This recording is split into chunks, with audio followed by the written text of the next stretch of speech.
बिस्मिल्लाहिर्रहमानिर्रहीम। आज का जो हमारा लेक्चर है वो है बाइनरी सब्ट्रैक्शन के ऊपर कि किस तरह से एक बाइनरी नंबर में से हम किसी दूसरे बाइनरी नंबर को माइनस कर सकते हैं, सब्ट्रैक्ट कर सकते हैं। इसको आज हम सीखेंगे, ठीक है।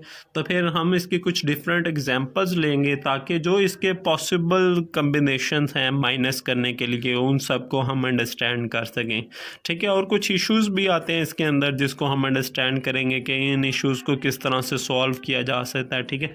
और उस टेक्निक को भी हम देखेंगे। बेसिकली एक एग्जांपल, सिंपल एग्जांपल से अंडरस्टैंडिंग स्टार्ट करते हैं। जैसे कि ये हमारे पास दो वैल्यूज़ लिखी हुई हैं, एक पहली वैल्यू ये और दूसरी ये, कि इसमें से किस तरह से हम इसको माइनस कर सकते हैं। सेम प्रोसीजर अडॉप्ट होगा तो आपको काफ़ी आसान लगने वाला है ये, ठीक है। तो ये देखिएगा कुछ वैसे इश्यूज़ आएंगे, उसको हम देखते हैं नेक्स्ट एग्जांपल्स के अंदर, उन्हें कि कौन से इश्यूज़ आएंगे और उसे कैसे सॉल्व किया जाएगा, ठीक है। तो इस एग्जांपल को सबसे पहले करते हैं। 1 में से 1 माइनस करेंगे तो फिर हमारे पास क्या आ जाएगा, 0, ठीक है। अगर 0 में से 0 माइनस करेंगे तो फिर आ जाएगा 0। 1 में से 0 माइनस करेंगे तो फिर क्या आ जाएगा, 1। 1 में से 1 माइनस करेंगे 0। 0 में से 0 माइनस करेंगे 0। 1 में से 0 माइनस करेंगे 1। 1 में से 1 माइनस करेंगे 0। 1 में से कोई चीज़ माइनस नहीं हो रही तो फिर ये आ जाएगा 1, ठीक है। तो फिर काफ़ी इजी था ये और सिंपल एग्जांपल थी, सिर्फ अंडरस्टैंडिंग के लिए कि माइनस सेम उसी तरह से ही होती है जैसे हम नॉर्मल यूज़ कर रहे होते हैं। चलिए अब एक दूसरे एग्जांपल में जिसके अंदर हम थोड़ा सा डिफरेंट एग्जांपल अंडरस्टैंड करते हैं, जिसके अंदर थोड़ा सा हम डिफरेंट चेक करेंगे कि किस तरह से हम इसके अंदर बारो ले सकते हैं 1, ठीक है। तो उसको अंडरस्टैंड करते हैं। एक सिंपल मैथ की एग्जाम्पल देख लेते हैं। फॉर एग्ज़ाम्पल ये देखें, हमने 1205 में से माइनस करना हो 25 फॉर एग्ज़ाम्पल, ठीक है। तो फिर वो किस तरह से माइनस होता है कि 5 में से 5 माइनस हो जाएगा तो फिर हमारे पास क्या बचेगा, 0, ठीक है। अब ये 0 में से तो 2 नहीं निकल सकता, ठीक है। तो इधर से हम 1 बारो ले लेते हैं, ठीक है। 1 इधर आता है तो फिर इधर क्या हो जाता है, 10, ठीक है। 10 में से 2 माइनस होता है तो फिर 80, ठीक है। 2 में से 1 बारो चला गया था तो बाकी क्या बचेगा, 1, ठीक है।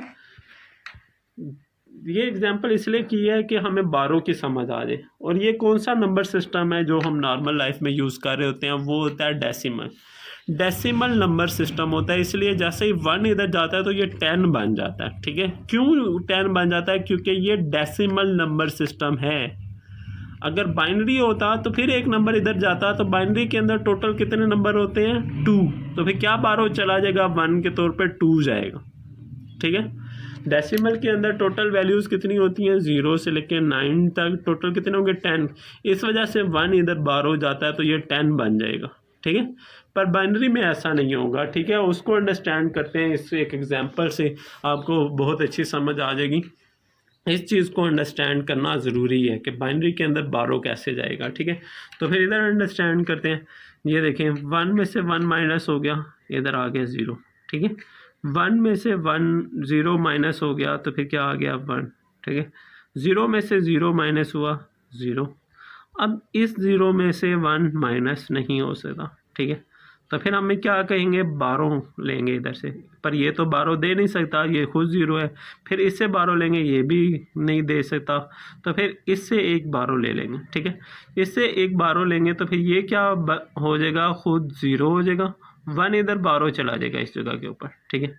अब देखें, जैसे ही 1 इधर बारो गया है तो ये बाइनरी नंबर सिस्टम है, ये 1 क्या कहलाएगा, 2, ठीक है। इधर 1 की जगह पे क्या जाएगा, 2 कहलाएगा ये, ठीक है। तो 2 में से 1 आगे हम बारो दे देंगे तो फिर इधर अब 2 हो जाएगा और इधर बाकी क्या बच जाएगा, 1 बच जाएगा, ठीक है।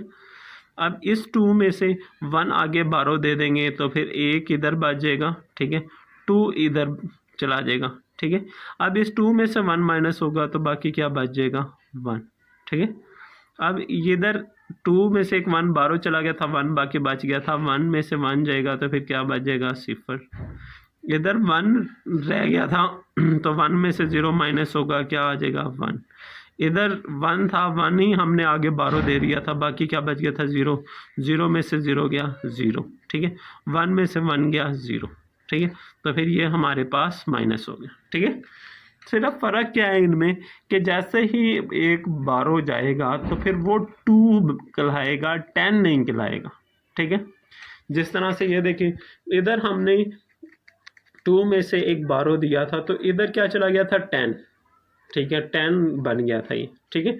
लाइक अगर फॉर एग्जांपल हमारे पास इधर कुछ इस तरह से होता 2 2 5, ठीक है, इस 2 में से 1 इधर बारो देते तो फिर ये क्या बन जाता है 12, ठीक है।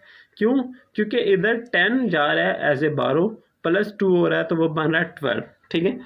क्यों 10 जा रहा है? क्योंकि ये डेसिमल नंबर सिस्टम है, ठीक है। तो इधर ये बाइनरी नंबर सिस्टम है, तो बाइनरी में जब भी एक बारो जाएगा तो फिर वो 2 हो जाएगा। ये देखें, इधर से एक बारो गया तो इधर 1 था, 1 में से 1 नहीं बारो चला गया तो बाकी बच जाएगा 0, ठीक है। इधर 1 बारो गया तो वो क्या आ जाएगा 2 जाएगा, 10 नहीं 2, तो फिर 2 + 0 2 ही रहेगा। 2 में से 1 बारो चला जाएगा, बाकी 1 इधर बच जाएगा क्योंकि 1 आगे बारो चला गया, तो फिर ये 2 बन जाएगा। फिर इस 2 में से फिर एक बारो चला जाएगा तो फिर इधर 1 बच जाएगा और 2 इधर एज ए बारो आ जाएगा, ठीक है। तो फिर 2 में से 1 जाएगा, बाकी क्या बच जाएगा 1, ठीक है। 1 में से 1 जाएगा 0, 1 में से 0 जाएगा 1, 0 में से 0 जाएगा 0, 1 में से 1 जाएगा 0। उम्मीद है समझ आ गई होगी, सिंपल सी बात है, कोई मुश्किल बात नहीं है। अगर कोई प्रॉब्लम हो तो आप कमेंट में पूछ सकते हैं।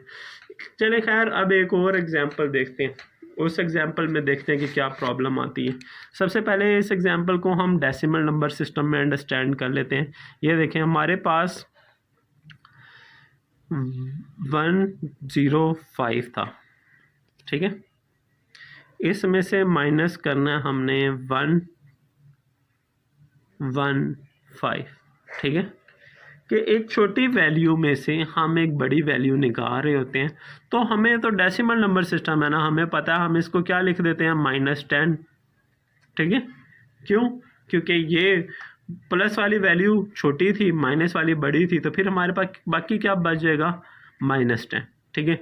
अगर इस तरह का कोई इशू आ जाए हमारे बाइनरी में कि अगर एक छोटी वैल्यू में से बड़ी वैल्यू माइनस करनी होगी तो वो कैसे सॉल्व होगी, ठीक है, किस तरह से उसे हल किया जा सकता है, ये हमें सीखना पड़ेगा, ठीक है। और ये कभी भी इस सिंपल सब्ट्रैक्शन से नहीं होता, ठीक है। तो हमें उसके लिए क्या यूज़ करना पड़ेगा, 1's कम्प्लीमेंट या 2's कम्प्लीमेंट, ठीक है।